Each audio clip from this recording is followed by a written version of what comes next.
Today's date is August 12th, 2011. The time is 9:25 a.m. I am gonna read you Brian and Brianna, mostly Brian because he likes these stories. That's why I always read them to him, and this way he knows I'm still around. Though I don't get to see him much, but that will change. Okay, this book is called Alice in Wonderland. I'm not gonna read the whole thing because it's long, but I'll read part of it, maybe a chapter at a time. We'll see. But here it is, Brian. Alice Alice's Alice's Adventures in Wonderland by Lewis Carroll. The first chapter is Down the Rabbit Hole.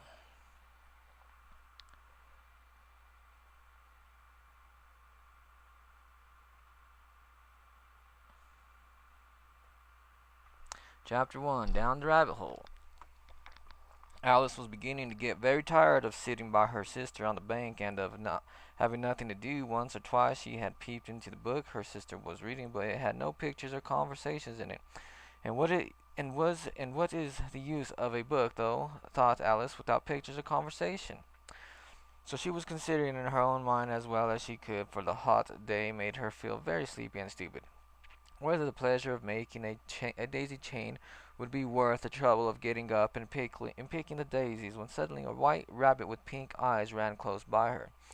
There was nothing so very remarkable in that, nor did Alice think it so very much out of the way to hear the rabbit say to itself, oh dear, I shall be late." When she thought it over afterwards, it occurred to her that she ought to have wondered at this, but at the time it all seemed quite natural. But when the rabbit actually took a watch out of its waistcoat pocket and looked at it, and then hurried on, Alice started to her feet, for it flashed across her mind that she had never before seen a rabbit with either a waistcoat pocket or a watch to take out of it.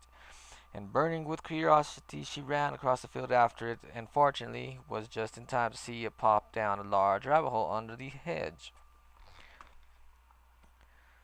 In another moment, down went Alice after it, never once considering how in the world she was going to get out again. The rabbit hole went straight on like a tunnel for some way, and then dipped suddenly down, so suddenly that Alice had not a moment to think about stopping herself before she found herself falling down a very deep well. Either the well was very deep, or she fell very slowly, for she had plenty of time as she went down to look around her and to wonder what was going to happen next. First she tried to look down and make out what she was coming to.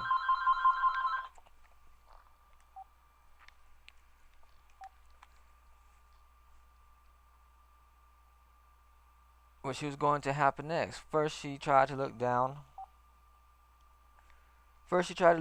and make out what she was coming to, but it was too dark to see anything. Then she looked at the sides of the well, and noticed that they were filled with cupboards and bookshelves here and there, and she saw maps and pictures hung upon pegs. She took down a jar from one of the shelves as she passed. It was labeled orange marmalade, but to her great disappointment it was empty. She did not like to drop the jar for fear of killing somebody, so managed to put it in one of her other cupboards as she fell past it. "Well," thought Alice to herself, "after such a fall as this I shall think nothing of tumbling downstairs. How brave they'll all think me at home. Why, I wouldn't say anything about it even if I fell off the top of the house," which was very likely true. Down, down, down would the fall never come to an end. "I wonder how many miles I've fallen by this time," she said aloud. "I must be getting somewhere near the center of the earth. Let me see, that would be 4,000 miles down, I think." For you see, Alice had learned several things of this sort in her lessons in the schoolroom, and though this was not a very good opportunity for showing off her knowledge, as there was no one to listen to her, still it was good practice to say it over. "Yes, that's about the right distance, but then I wonder what latitude or longitude I've got to." Alice had no idea what latitude was, or longitude either, but thought they were nice grand words to say. Presently she began again. "I wonder if I shall fall right through the earth. How funny it'll seem to come out among the people and walk with their heads downward, and Pythias, I think. She was rather glad there was no one listening this time, as it didn't sound at all the right word. But I shall have to ask them what the name of the country is, you know. Please, ma'am, is this New Zealand or Australia? And she tried to curtsy as she spoke. Fancy curtsying as you're falling through the air. Do you think you could manage it? And what an ignorant little girl she'll think me for asking. No, it'll never do. It'll never do to ask. Perhaps I shall see it written up somewhere. Down, down, down. There was nothing else to do, so Alice soon began taking again. Dinah's miss me very much tonight, I should think. Dinah was the cat. I hope they'll remember her saucer of milk at tea time. Dinah, my dear, I wish you were down here with me. There are no mice in the air, I'm afraid, but you might catch a bat, and that's very like a mouse, you know. But do cats eat bats, I wonder? And here Alice began to get rather sleepy. Here Alice began to get rather sleepy and went on saying to herself in a dreamy sort of way, "Do cats eat bats?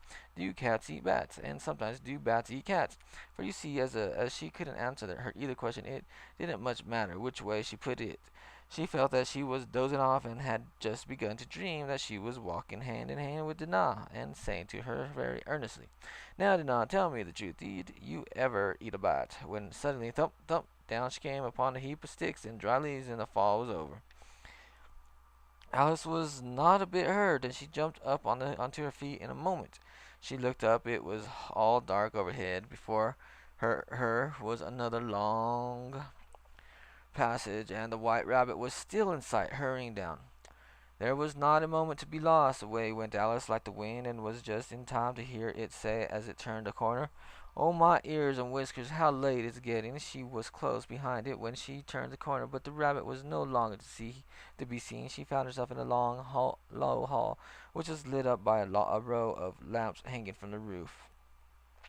There were doors all around the hall, but they were all locked, and when Alice had been all the way down one side and up the other, trying every door, she walked sadly down the middle, wondering how she was ever to get out again. Suddenly she came up came up upon a little three-legged table, all made of solid glass. There was nothing on it except a tiny gold key, and Alice's first thought was that it might belong to one of the doors of the hall, but alas, either the locks were too large or the key was too small. But at any rate, it would not open any of them. However, on the second time around, she came upon a low curtain she had not noticed before, and behind it was a little door about 15 inches high. She tried the little golden key in the lock, and to her great delight, it fitted. Alice opened the door and found that it led into a small passage, not much larger than a rat hole. She knelt down and looked along the passage into the loveliest garden you ever saw. How she longed to get out of the dark hall and wander about among those beds of bright flowers and those cool fountains, but she could not even get her head through the doorway, and even if my head would go through poor Alice, it would be of very little use without my shoulders. Oh, how I wish I could shut up like a telescope.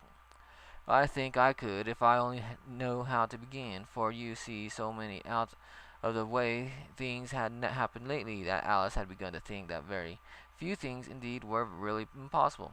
There seemed to be no use in waiting by the little door, so she went back to the table, half hoping she might find another key on it, or at any rate a book of rules for shutting people up like telescopes. This time she found a little bottle on it, which certainly was not here before, said Alice. And round the deck of the bottle was a paper label with the words "Drink Me" beautiful printed on it in large letters. "Drink Me" beautifully printed on it in large letters. It was all very well to say "Drink me," but the little wise Alice was not going to do that in a hurry. "No, I'll look first," she said, "and see whether it's marked poison or not," for she had read several nice little histories about children who had got burnt and eaten up by wild beasts and other unpleasant things, all because they would not remember the simple rules their friends had taught them, such as that a red hot poker will burn you if you hold it too long, and that if you cut your finger very deep with a knife, it usually bleeds, and she had never forgotten that if you drink much from a bottle marked poison, it is almost certain to disagree with you sooner or later. However, this bottle was not marked poison, so Alice ventured to taste it, and finding it very nice, it had in fact a sort of mixed flavor of cherry tart, custard, pineapple, roasted turkey, toffee, and hot buttered toast. She very soon finished it off. "What a curious feeling," said Alice. "I must be shutting up like a telescope." And so it was indeed. She was now only 10 inches high, and her face brightened up at the thought that she was now the right size for going through the little door into that lovely garden. First, however, she waited for a few minutes to see if she was going to shrink any further. She felt a little nervous about this, for it might end, said Alice to herself, in my going out altogether like a candle. I wondered that well I would be like then, and she tried to fancy what the flame of a candle is like after the candle is blown out, for she could not remember ever having seen such a thing. After a while, finding that nothing more happened, she decided on going into the garden at once. But alas for poor Alice! When she got to the door, she found that she had forgotten the little golden key, and when she went back to the table for it, she found she could not possibly reach it.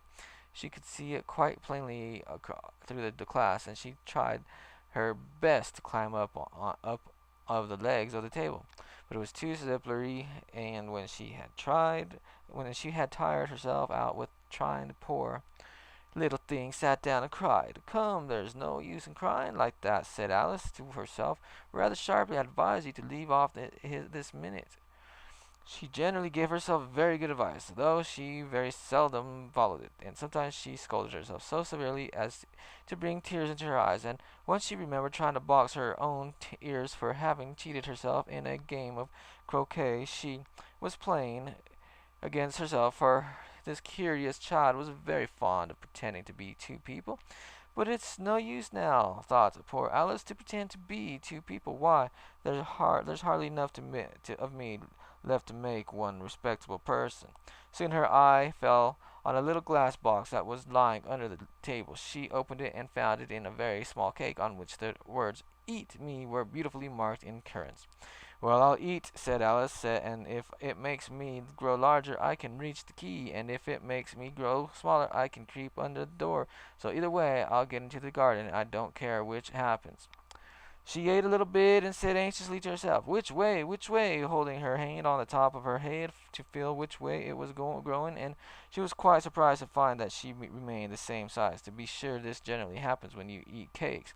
But Alice had got to so much into the way of expecting nothing but out of the way things to happen, that it seemed quite dull and stupid for life to go on in the common way.